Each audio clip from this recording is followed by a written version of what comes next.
เจ้าลูกหนังวิเคราะห์บานเตที่ได้3คู่ประจำวันพฤหัสที่29เดือน1ปี2026เรามาเริ่มกันที่คู่ที่1ในศึกยูโรปาลีกเตในเวลา3:00นของคืนนี้การพบกันระหว่างสตุตการ์ดจะเปิดบ้านต้อนรับการมาเยือนของยังบอยสตุตการ์ดฟอร์มที่2หลังถือว่าใช้ได้เกมบุกมีความดุดันยิงประตูค่อนข้างสม่ำเสมอ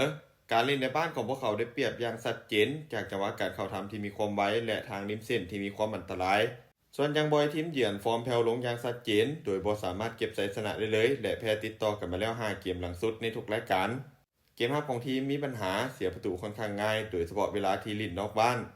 ด้วยสื่อสั้นและศักยภาพทีมสตุตการ์ดพวกเขาเหนือกว่าอย่างชัดเจนรวมไปถึงยังได้ลิ้นในบ้านเจอกับยังบอยที่ฟอร์มบ่ค่อยดีมีโอกาสสูงที่พวกเขาจะเก็บชัยชนะไปได้แบบบ่ยากการคาดการณ์สกอร์ที่น่าจะเกิดขึ้นสตุตการ์ดจะเปิดบ้านเอาชนะยังบอยไปด้วยสกอร์3-1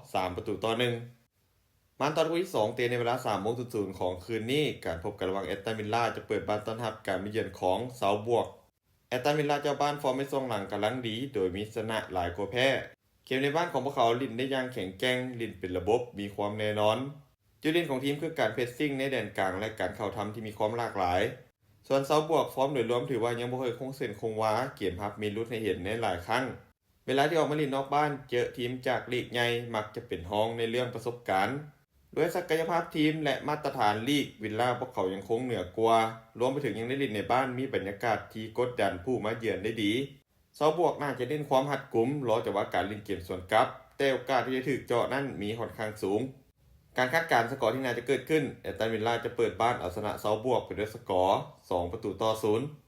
มาตอนที่3ยังอยู่ที่ศึกยูโรปาลีกเตะในเวลา3:00นของคืนนี้การพบกันระหว่างโอลิมปิกลียงจะเปิดบ้านต้อนรับการมาเยือนของ PAOK ลียงพวกเขามีฟอร์มการเล่นในช่วงหลังที่ค่อนข้างร้อนแรงหลายโดยชนะต่อเนื่องมาแล้ว5เกมติด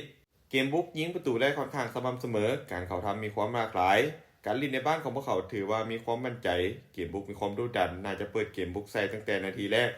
ส่วน PAOK ฟอร์มถือว่าดีและเหนียวแน่นเป็นทีมที่แพ้ยากสไตล์การเล่นคือเน้นความหัดกุมมีวินัยในการเล่นเกมรับที่ดี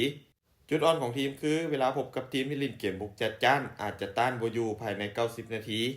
ด้วยคุณภาพทีมบวกกับมาตรฐานในลีกลียงเบิ่งแล้วยังคงเหนือกว่ารวมไปถึงยังในลิ้นในบ้านและมีฟอร์มที่กำลังมีความมั่นใจ